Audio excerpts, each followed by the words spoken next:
What's the meaning of big head?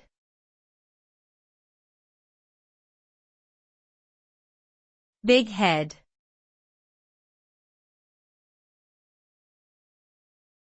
Big head.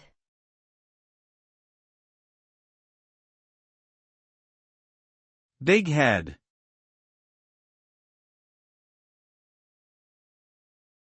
Big head.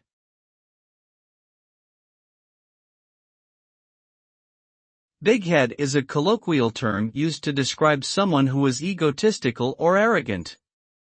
It is often used in a playful or teasing manner, but it can also be used to criticize someone's behavior or attitude. The term references the idea that the person's head is physically larger than normal due to their inflated ego. This behavior can manifest as boastfulness, self-importance, and a lack of consideration for others.